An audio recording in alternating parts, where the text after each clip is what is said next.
기쁨의 50일 그런 주제로 오늘은 기쁨의 꽃을 피우자 그런 제목으로 하나님의 말씀을 전거하겠습니다.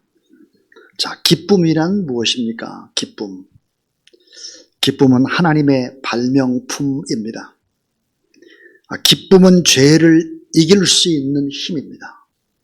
기쁨은 우리의 영혼을 회복시키고 기쁨은 우리의 삶을 능력 있게 만드는 하나님께서 우리에게 허락하신 귀한 선물입니다. 하나님이 주신 기쁨을 받고 누리고 전달하는 것은 하나님의 뜻이 이루어지는 과정이기도 합니다.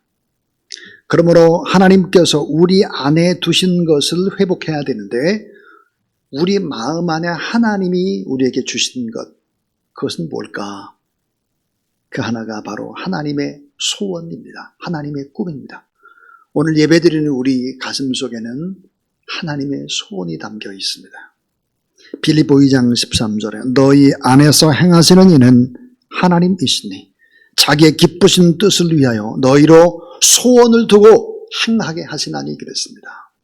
우리 마음 안에는 하나님의 소원이 내재되어 있습니다.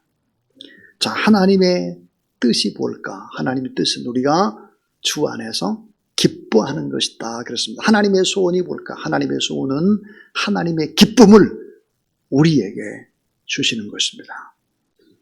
하나님께서 우리의 마음속에 두고 계신 기쁨을 회복해야 된다. 그래서 하나님의 기쁨으로 자, 우리의 영혼이 살고 우리 가족도 살고 또 교회도 살아나야 된다. 오늘 우리가 지금 해야 되는 가장 중요한 일은 뭘까? 그것은 하나님의 기쁨을 회복하는 일이죠. 자, 느헤미야 8장 10절 말씀. 이날은 우리 주의 성일이니 근심하지 말라. 여호와로 인하여 기뻐하는 것이 따라하세 너희의 힘이니라. 자, 주의 성일에 우리가 해야 될 일이 뭘까? 여호와 하나님을 기뻐하는 일, 기쁘게 찬송하고 기쁘게 기도하고 기쁘게 하나님의 말씀을 받고 기쁘게 교제하는 것, 이것이 바로 너희의 힘이다 그랬습니다. 자, 우리가 하나님을 기뻐할 때 어떤 일이 벌어질까? 시편 37편 4절 또 여호와를 기뻐하라 내 마음의 소원을 자 내게 이루어 주시리로다 그랬습니다. 우리가 여호와 하나님을 기뻐할 때 어떤 일이 벌어지나? 내 마음 안에 있는 소원이 이루어진다. 자, 우리의 기쁨이 충만해지고 기도하면 또 응답이 된다. 그래서 요한복음 16장 24절 지금까지는 너희가 내 이름으로 아무것도 구하지 아니었으나 구하라. 그리하면 받으리니 너희 기쁨이 충만하리라. 우리가 하나님 앞에 기도하게 되면 하나님이 기도에 응답을 주시고 그리고 우리는 더 기뻐하게 되는 것이다 그랬습니다. 자, 인간 최고의 소원이 뭘까요? 그것은 사랑입니다. 사랑. 사랑을 받고 사랑을 베풀고 사랑을 나누는 과정에서 기쁨을 얻고 행복해지는 것입니다. 자, 사람이 가장 원하는 갈망은 뭘까? 사랑받는 것이죠. 우리 모두 다 사랑을 받기 위해서 그토록 애를 쓰는 것입니다. 만약에 어린 시절에 꼭 받아야 될 사랑을 받지 못한 사람들은 어떻게 될까? 평생 불행합니다. 자, 인간의 사랑도 그런 영향을 미치는데 하나님의 사랑을 받지 못하면 어떻게 될까? 불행하죠. 더욱더 불행해집니다. 인간에게 가장 두려워하는 건 뭘까? 사람이 가장 원하는 소원이 사랑받는 것이라면 제일 두려워하는 것은 그 사랑을 잃어버릴까 걱정하고 염려하고 두려워하는 것입니다. 자, 이런 생각을 해보세요. 우리가 시험을 칠 때 100점 만점에 99점을 받았다 그러면 공부 잘하는 거죠. 자, 99점을 받았다 그러면 대학에서 A 플러스 학점입니다. 그러나 인간의 생각은 어떨까? 100명 가운데 99명이 나를 좋아하면 난 좋은 사람이에요. 근데 나를 좀 싫어하는 한 사람 때문에 불행해지기 시작하죠. 자, 99점이면 대단한 점수고 99명이 좋아한다고 하는 것은 대단한 인기인데 인간은 자신을 좋아하는 99명에 대한 생각보다 나를 싫어하는 한 명의 생각에 집중을 하는 것입니다. 자, 한 사람을 생각하고 한 사람 때문에 고민하고 한 사람 때문에 밥맛이 없고 밤잠을 자지 못하죠. 그리고 그 어떤 한 사람이 어떤 모임에 참석하면 나도 그 모임에 안 나가려고 해요. 이런 인간의 모습. 나와 관계가 좋지 않은 한 사람 때문에 인생이 어려워지는 것이죠. 그 한 사람의 말과 그 한 사람의 댓글 때문에 불행하게 되고 심지어 자신을 불행하다 생각하고 어떤 이는 목숨을 끊기도 합니다. 자, 왜 이럴까 하는 거예요. 왜? 그 이유는 하나님께서 창조하실 때 우리 마음속에 우리 인간에게 사랑하고 사랑을 나누고 베풀면서 기뻐하라. 이게 하나님의 뜻이에요. 사랑에 관계없이 기쁨은 우리 마음 안에 머물 수가 없죠. 우리의 영혼에 담길 수가 없습니다. 하나님께서 우리 인생을 다 그렇게 만들었어요.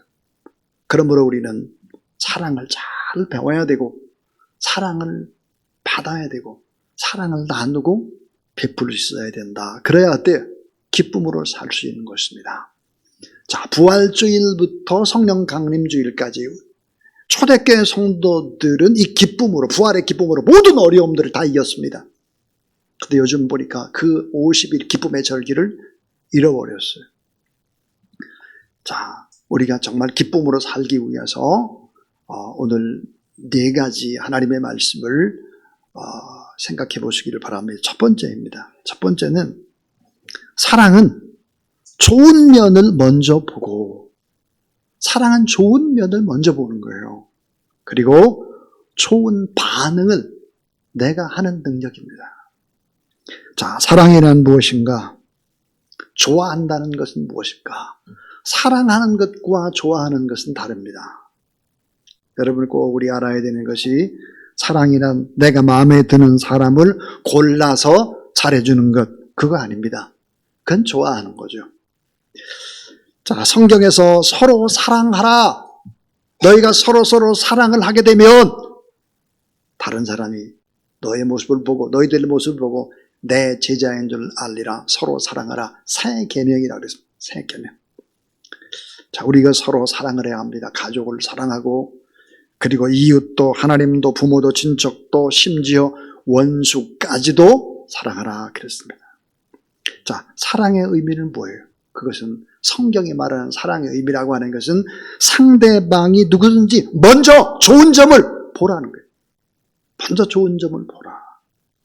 그리고 그 좋은 점을 보면서 좋은 반응을 내가 하는 것입니다.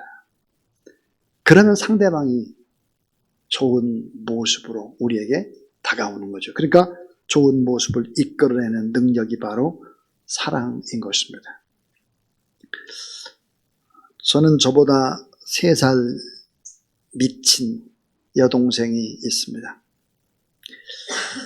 그 여동생은 64살에 공부를 시작했습니다.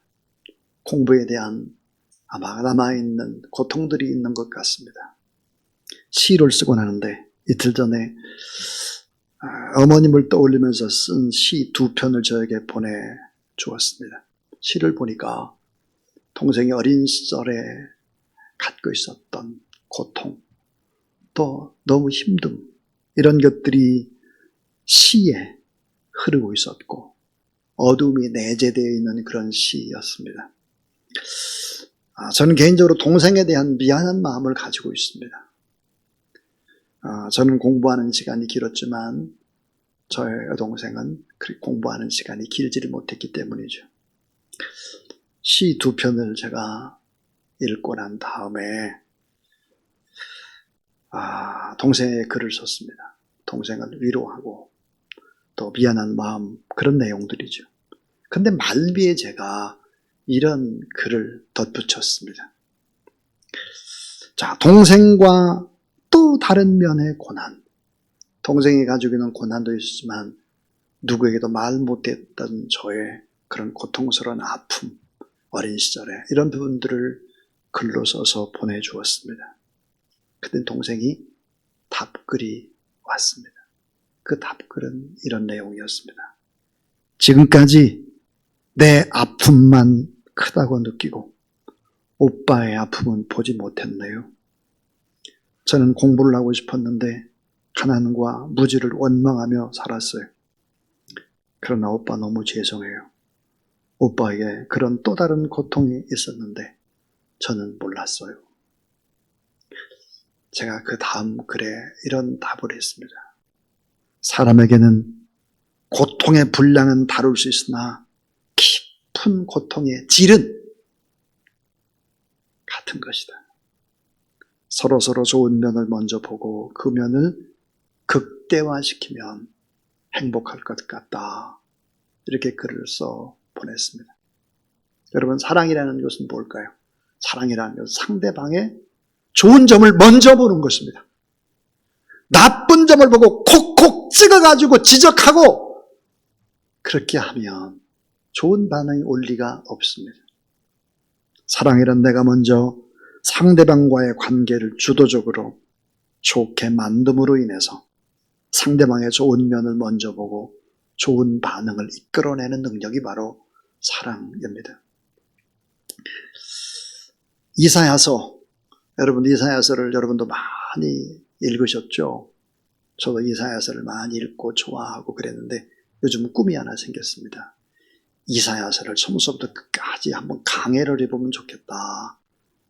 그럴 만한 시간이 저에게 남아있질 않은 것 같습니다.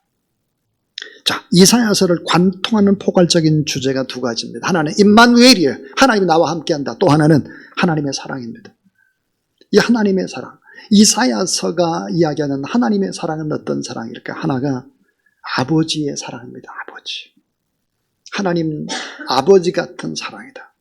이사야 63장 16절 주는 우리 아버지다 그랬습니다. 또 아버지의 사랑뿐만 아니라 어머니의 사랑이다 그랬습니다. 이사야 66장 13절, 이사야 49장 15절 특별히 여인이 어찌 그 젖 먹는 자식을 잊겠으며 자기 태에서 난 아들을 긍휼히 여기지 않겠느냐. 그들을 혹시 잊을지라도 나는 결코 너를 잊지 않겠다. 어머님의 사랑입니다. 하나님은 아버지 같은 사랑, 어머니 같은 사랑. 근데 이런 사랑이 끝나지 않아요. 이사야서에 보니까 그런 사랑뿐만 아니라 뜨거운 연인 간의 사랑을 얘기하고 있습니다. 뜨거운 연인 간의 사랑, 부부 간의 사랑 얘기예요. 이사야 54장 5절을 보니까 너를 지으신 이가 내 남편이시라 그랬습니다.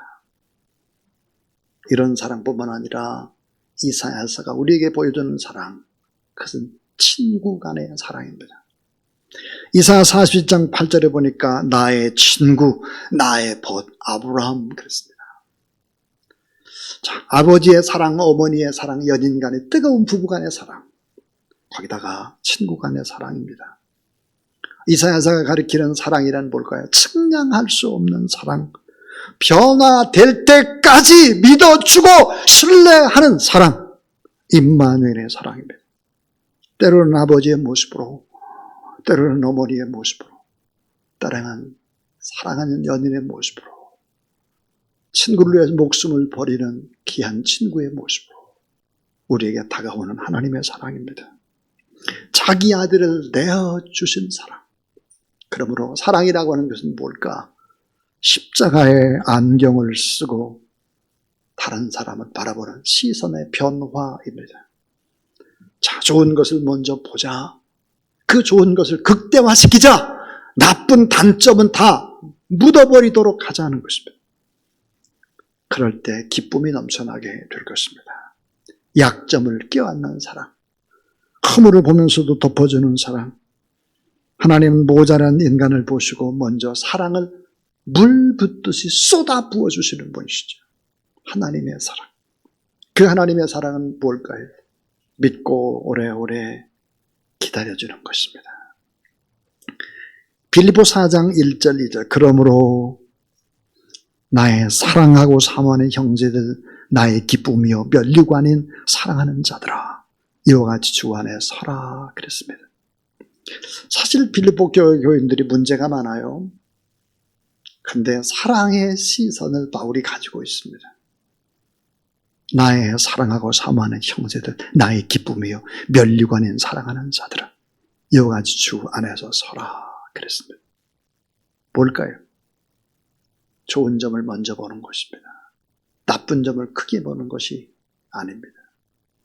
교회 안에도 보면 교회 안에 얼마나 좋은 사람들이 많습니까? 제가 십자가 앞에 서보면 제가 제일 모자란 사람, 제가 많은 사람, 이런 생각을 날마다 깨닫게 합니다. 그러므로 두 번째로 이 사랑은, 따라하세요. 사랑은 화해하는 능력. 사랑은 화해하는 능력입니다. 사랑은 다툰 후에 위기를 극복해내는 능력이죠. 우리는 사랑을 낭만적인 감정과 신비스러운 환상을 가지고 있습니다. 그러나 사랑은 한때의 낭만적인 기분이 아닙니다. 사랑은 그런 게 아니에요. 한때 좋아하는 것은 사랑 때문에 일어나는 감정, 낭만적인 이 감정은 우리가 그 이전에 너무나 공허하고 결핍된 상황이었다라고 하는 것을 보여주는 것입니다. 그러나 낭만적인 감정은 사랑에서 필요는 하지만 사랑을 구성하는 필요 충분 조건은 되지 못합니다. 자, 이 낭만적 단계의 사랑은 아주 이 유혹이 강렬합니다. 상대방의 모든 것들이 아름답고 황홀하게 보이는 것이죠. 자, 얼굴이 곰보 같은데요.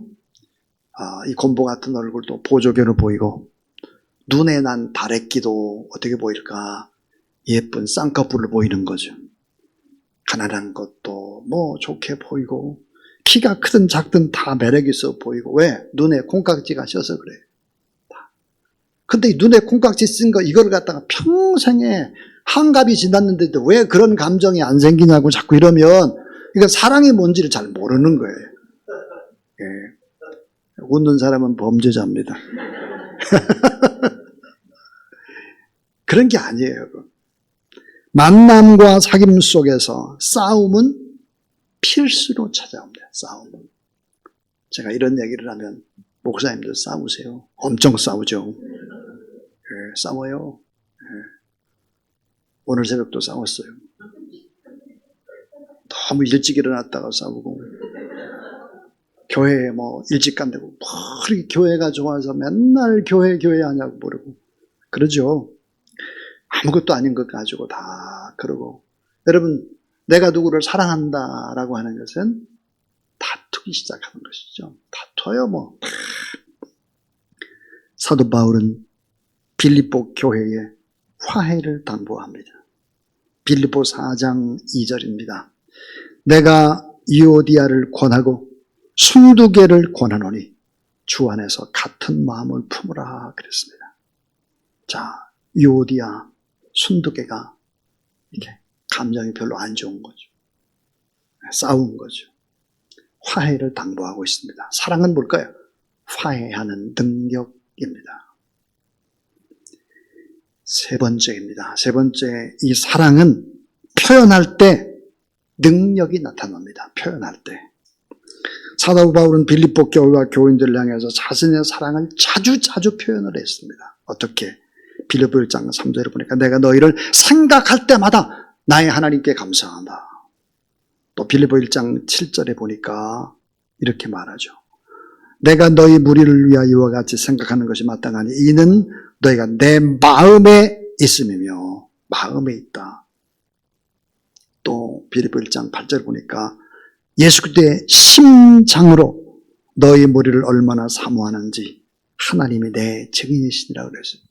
그리스도의 심장입니다. 그리스도의 심장으로 얼마나 사모하는지 하나님이 내 증인이다 그랬습니다. 자, 표현이라고 하는 것은 너무 중요하죠. 표현 없는 사랑은 능력이 될 수가 없습니다.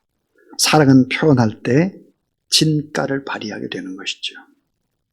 자, 가정에서 엄마나 아빠나 또 자녀에게 사랑의 표현을 우리가 잘하지 못할 때 어떻게 될까?